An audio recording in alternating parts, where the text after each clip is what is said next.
Welcome to The Pursuit of Health, the podcast on health policy for a free and modern society.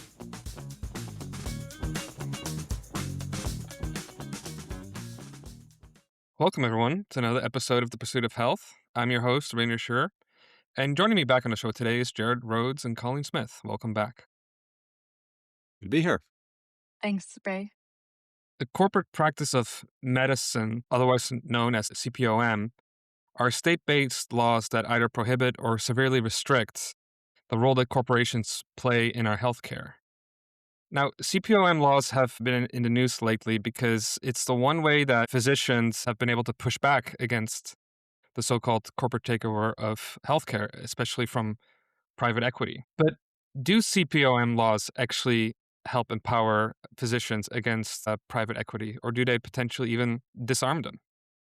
That's what we're going to be talking about today, and I think a good place to start would be to simply ask, why is the corporate-led healthcare being criticized, and in particular private equity, and how are CPOM laws being used to push back against them? So lately there's been a lot of kind of hype in the news about private equity. A lot of people have been talking about how private equity is putting profits before patients, but it's difficult for doctors to really be particularly involved in the corporate aspect, especially at hospital levels of medicine, because of federal laws against that, which are the Stark laws. There are Section 6001 under the ACA really became prominent at that time. And after that happened, we've seen over the last 10 to 15 years that hospitals and corporations, such as private equity corporations, have been buying up independent physician practices. They've been buying up hospitals and really taking what seemed to be an outsized role in the provision of medical care to patients, especially from the hospital level. And so corporate practice of medicine laws have been more state-based laws that have been trying to give doctors a little bit of power really to push back. They are different in every state. Some states don't have very strong corporate practice of medicine laws at all. Other states have stronger laws. In general, they basically say things like corporations cannot practice medicine. So insurance companies are not allowed to tell doctors how they can practice medicine. And to take it a little bit farther, some states like Oregon, for example, a physician group must be owned by physicians and run by physicians. And so this interesting situation happened recently in Oregon where there was a physician-owned group of emergency medicine doctors. So it was a private group of emergency medicine doctors called Eugene Emergency Medicine Doctors. And they contracted with a hospital system in that area called Peace Health to staff all of the emergency departments that belong to Peace Health. Peace Health had several hospitals in their system, and they closed one of those hospitals, after which the emergency departments in all of the rest of their system got busier. And despite sort of reorganizing staffing to try to account for that, the Eugene, Oregon emergency medicine group really couldn't make patient throughput any faster in these other emergency departments that now had so many more patients because one of the hospitals in the region had been closed. So Peace Health used that as an excuse to cancel their contract with the Oregon Eugene emergency physicians, and they hired a kind of locums private equity company out of Atlanta, Georgia, called Apollo MD, and decided that they were going to staff their emergency department with locums physicians. So locums physicians are doctors who live anywhere in the country, and they'll fly to the area and do a week or maybe 2 weeks of shifts and then go home. So they're not local. They're not really part of the community. And often they're actually a little bit more expensive than the community group is. So in any case, Apollo MD got this contract, but because Oregon has corporate practice of medicine laws that are pretty strong, the Apollo MD kind of outpost in Oregon had to have physician leadership. And so they did some underhanded things where they hired physicians or people who had MDs but really didn't practice medicine to be the head of these Oregon branch of this corporation. But fundamentally, it wasn't going to change anything about the way in which Apollo MD staffed, or the fact that ultimately this all led back to corporate leadership that was not physician based in any way, which really broke the corporate practice of medicine laws of Oregon. In this case, the emergency medicine physicians who were part of the Eugene practice, the physician led group, actually fought back because there were strong corporate practice of medicine laws that said that what Apollo MD was doing in terms of kind of fake physician leadership and was not legal. And Apollo MD lost the case. In fact, though, Apollo MD kind of lied. So they really misrepresented what they were doing and lied to the judge in the case. Ultimately, it's not really so clear whether it was the corporate practice and medicine laws that protected the physicians or whether it was the fact that Apollo MD was really misrepresenting their corporate plans, right?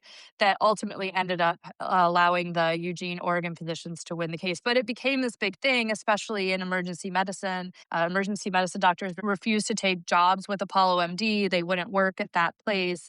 Kind of coalesced the national group of emergency medicine doctors to kind of stand behind the Oregon um, Eugene group. So it's been kind of an interesting application of corporate practice of medicine versus private equity that's recently been in the news. Right. And I think what's interesting about the Eugene case in particular is that it really came down to this issue of a so called friendly physician, right? Which is used to represent the interest of the corporation, but because they're a physician, they can say, "Oh, well, it's still physician led," and that actually used to be legal, right? Like that used to be legal under previous CPOM laws. That's the case in many states, and it's also just kind of like a feature of the fact that running a successful medical practice requires capital and business expertise. So, like, even though the CPOM laws in those states were created to separate the practice of medicine from the business of medicine, it didn't change the economic facts that medicine is a business that requires capital and investment. So one way to overcome that reality and the laws was precisely to have these friendly physicians. And what happened in Oregon is that they tightened the laws to prevent so-called friendly physicians both having a stake in the private equity corporate entity and to claim that, oh, well, it's still physician led. I know we jumped in right with the newest thing in this whole clash of with like what's going on in Oregon. It's really interesting. I sort of think of this as in some ways as like a clash between an old world kind of policy of CPOM and then this like new world of private equity. You know, private equity hasn't been around that long in the sort of grand scheme of things, but CPOM laws have actually been around for 100 and plus years, like 120 years or so. A lot of times in the let's call it the olden days, like under like the CPOM laws, they weren't as interested in directing care, I think, as they are now under private equity. What I'm trying to say is that like the kind of the point of private equity is to go in and like kind of actively maybe disrupt isn't the right word, but like actively change. Like in other industries, the private equity move is to go in and identify some business that like in some sense is healthy and good, but has some problems and isn't being efficient or has some waste or something. And you buy that and then you make some big changes. Like that's part of the private equity idea. Um, and when you apply that in medicine with, if the context is like, no, you're not supposed to make any changes, well, then there's a clear clash there. And it just sort of brings it into much starker relief, I guess, than sort of like the old CPOM sort of, control over medical practices and that sort of thing. And I think it does make sense for people to push back against the role of private equity. Although I think that we wouldn't want to like add more regulations on it. I think what for me it exposes is the fact that the system itself is broken, and then you're gonna have problems in like how things are restructured. And really, what I see private equity is doing is they're just better at playing the game that the system has designed for us, right? And so then you're going to have these kinds of clashes that you have between the quality of care, the cost of care, the kind of morale of the employees within the system. those are all going to be driven into overdrive, right? Like that, like you're going to like fire a whole bunch of people. You're going to like increase like what you charge insurers and other payers, and your quality is going to go down. And it appears that the data does bear that out. So like I'm not going to challenge that data. That's just the data. But for me, that doesn't show like, okay, well then now that means we need to like add more regulations. Like, well, maybe we need to reform the system in such a way that those aren't the levers that you have to pull. Like you could actually disrupt healthcare much more radically in how you can structure how you pay for healthcare. But you can't do that, right? You like healthcare is not a sector where you can be disruptive. It's like all the levers have already been kind of preset. And so those are the levers that you pull. And then people get upset at private equity for pulling them harder. That just doesn't make any sense to me at all.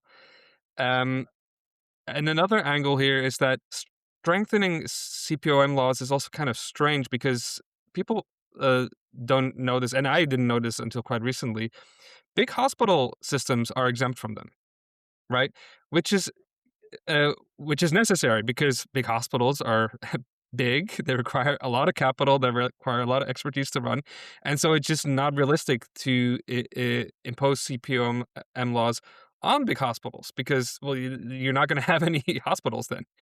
But what that means is that when a hospital system is buying up private practices and you are in a private practice, it means you don't have access to capital and to business expertise to take on the big hospitals, but the hospitals do, right? So, if anything, it seems to me that CPOM laws is a way to protect the big hospital systems from competition from independent practices because it basically disarms independent practices from utilizing capital and business expertise to take them on. To piggyback on that point, Ray, I think that both the fact that hospitals are exempt from corporate practice of medicine laws, and then as they take over these independent practices, this is an example where corporate practice of medicine laws really significantly disadvantage physicians. And I think that it's kind of interesting to think about what we're doing with corporate practice of medicine laws in comparison to the federal Stark laws of 6001. To me, these two things are almost opposite. And it doesn't even really make sense that on the one hand, you would say for small independent physician groups or practices, there should be no corporate involvement. Um, because that would be corporations practicing medicine. But on the other hand, for large hospital corporations, there should be no physician owned hospitals because that would mean that physicians can take advantage of making a profit, I guess, is kind of really what it boils down to. And I think these two sets of laws, the corporate practice of medicine state based laws versus the more federal Section 6001 of the Affordable Care Act, kind of stark laws that are against physician-owned hospitals, work in kind of competition with each other. They counteract each other in a way that both is kind of nonsensical, but also works out so that physicians and corporations will be perpetually at at odds with one another, almost in a sort of kind of regulatory war, rather than working together in such a way that physicians are the ones practicing medicine and benefiting from the capital that they could be getting from the corporate sphere. Yeah, and I definitely think it's worth pointing out what you said there that the laws don't even make sense because it presumes that um, well, we can't have corporations having business decisions influence medical decisions. But in a physician-led system, a physician still has to make those decisions, right? So, like, and you'll still have that kind of clash between a business decision and a medical decision. But for me, what's kind of interesting to ask is why do those things clash to begin with? And which is not to say that they don't clash, but I think very often they clash precisely because we don't allow freedom within this sector in order for values to properly align, right? So, like, if you have for example, a fee for service system, which is how it's currently set up, yeah, well, then you're going to reward volume, and that's going to be bad for the payer.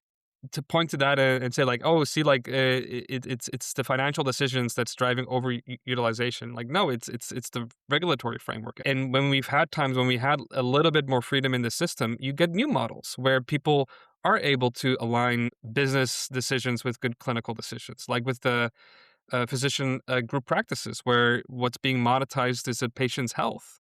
And so then you're actually rewarded for not overutilizing care, but also not underutilizing it either. So for me, it really just points to the need to like question like the whole clash between clinical and business decisions to begin with. Yeah, I would just highlight that somebody's going to be making those decisions, right? And it's probably some sort of romantic notion that we can separate, a physician should be making decisions about care that are completely separate from any kind of financial consideration. Um, I mean, that can actually lead to some pretty bad things, happen. Like, let's say there's two, roughly equal, um, tests that you could do, and one is maybe one is slightly better, but it's way more expensive. And if you just tell that physician to go ahead and practice without any regard to like price or something like that, you could like drive a patient into a really bad financial place, just because you were practicing without regard for any kind of financial consideration, thinking that that's some sort of like ideal. If we say that no business can ever be involved in this, and then we expect that it means that physicians will somehow be able to um, deliver the best care, and it somehow like s- uh, insulates patients from any effects of cost decisions. I mean, that's it's kind of a fantasy world.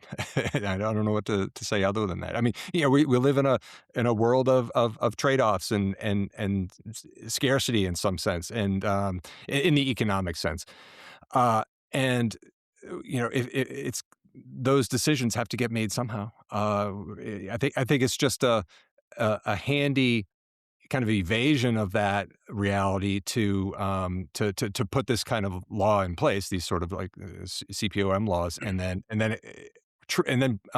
act as if it's completely solves a problem and doesn't create a couple other problems along the way. Yeah, and I think that I mean I would go further. I think you're right, Jared, that this the CPOM laws is driven by this wider romantic view of, oh, I just want to practice medicine. I don't want to like worry about money, but things cost things, and they're important. But this is how I would take it even further. I think that thinking about those things make you a better doctor, right? And we have evidence of this in history, where the group practice model, where you monetize someone's overall health as opposed to fixing this particular condition or giving that particular treatment, gives you a better value orientation, right? Like you're like actually thinking about what things cost and like what the actual value is to the patient, and that I think that drives real innovation in actually thinking about what really matters to the patient, and like where you can have real change in the healthcare system, where you see something that's being underutilized, and like, oh, like if we can get the price down for this particular treatment, it's going to be so much more valuable, and other things as well. It's like this thing costs way too much, but it and the gains are minimal. It's like, well, let's think of like a cheaper option. But you don't have those thoughts if you're insulated from the kind of business decision making. So my hope is that instead of doctors wanting to insulate themselves further from the business world, which is impossible because things cost things, they will see CPOM for what it actually is that it further traps them from the economic realities of healthcare, which is that they do require expertise and capital and tough decision making. Uh, and so I hope that they would actually see the loosening of CPOM laws along with other deregulations as creating an opening for them and other disruptive businessmen to actually take on the current status quo for how things are being run in healthcare. I think one key there, Ray, is the other deregulations, though, because, for example, I mean, honestly, it's a little bit of a standoff. If you only deregulate CPOM laws, then you still have all the Stark Section 6001 laws that prohibit physicians from forming hospitals. You still have private equity that's buying up small independent practices, and that then become these hospital systems that have no kind of limit on corporate quote unquote practice of medicine. So, if you only deregulate CPOM, now you have unchecked kind of private equity, which in our current system is really set up to be very short term thinking, which I think is kind of part of why we have all these issues with private equity, because they just can't make any kind of decision or profit or innovation that favors any kind of long term outcome. And so you really have to you have to think about other ways in which you deregulate. You have to make the marketplace free kind of across the board for everyone. And so that means rolling back things like certificate of need laws. It means freeing up physicians to start hospitals and to join with corporate capital investment groups so that they can do that. It means making it so that patients are more free to interact with the system on their own terms, to spend their own money rather than through third party payers. I'm sure you could tell me even more things that should be deregulated. But if you do just the one thing, then you're really disadvantaging physicians in a lot of ways. You really do have to kind of approach this from how do we deregulate across the board for producers, for consumers, for physicians, for corporations. Yeah. But I think another area where you would have to make some movement first is that doctors have to want to be businessmen, right? And I think that's not an inconsequential element to why private practices are willing to sell to private equity, right? Because which is not to say that they're not running their business well. It's like running your business is tough, and a lot of doctors, and I just hear this over and over and over again, where people said, I just want to practice medicine. So I'm willing to sell myself to private equity so they can just take care of the business side of things. You're never going to fight back that way. Like you have to reassert your right and willingness to do that, not as a necessary evil, but as something that is significantly tied into your vision of practicing medicine. I think that's absolutely right. I do think you're seeing a direct primary care movement, direct specialty care movement, which is a group of doctors who are really trying to be businessmen and practice medicine at the same time. I also think, though, that some of the issue eh, for doctors to be businessmen is is related to the way in which we doctors get paid. And that is that there's a real asymmetry in the regulatory framework for how physicians are paid, which is that hospitals get paid more from Medicare and Medicaid. And Medicare has a huge monopoly. They pay about 40% of our medical bills. And in the age group of people over the age of 65, 95% of people are receive their insurance through Medicare. And that's such a huge percent of the population of people who actually need medical care. I mean, it really is the largest group of people accessing the healthcare marketplace to begin with are patients whose bills are paid by Medicare. And so if there's such asymmetry in the way in which Medicare pays doctors and pays independent physicians, you could see how they wouldn't want to fight that fight. It's nearly an impossible fight. The only option in many cases for them is either to sell out and make a bunch of money and then and sell their practice to a hospital system. And they get some money, big one-time chunk of money and move on, or they go to direct primary care, which is also a lot of work. And I think it's totally reasonable for there to be a group of physicians who just want to be employed.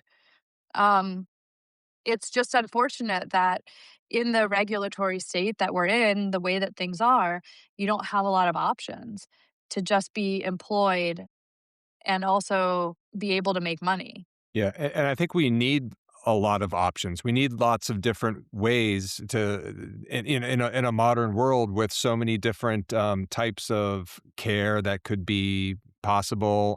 So many different settings now that all have like a decent case to them, right? Like in certain circumstances, it makes sense to have this kind of practice versus that.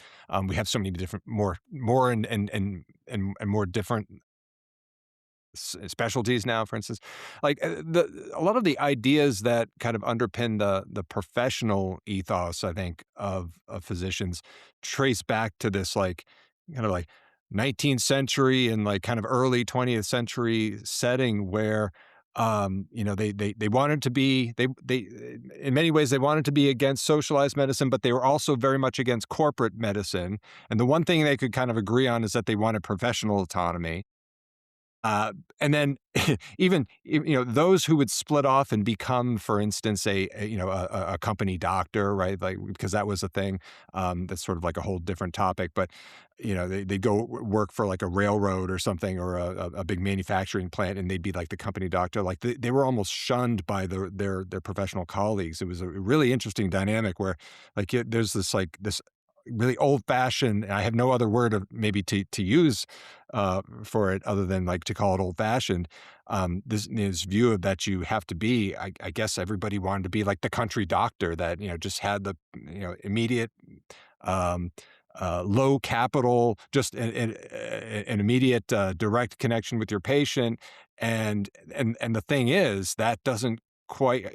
There are maybe ways in which that could make sense today. But in general, though, that cuts you out of the whole capital part of capitalism, and it doesn't make possible. We would have a world with just a bunch of, I guess, country doctors, if we really stuck to that, consistently. And obviously, we need a world where we've got, the direct primary care doctors in one branch of medicine, but then also like people working at this big hospital over here and that specialty clinic over here, and we need that variety.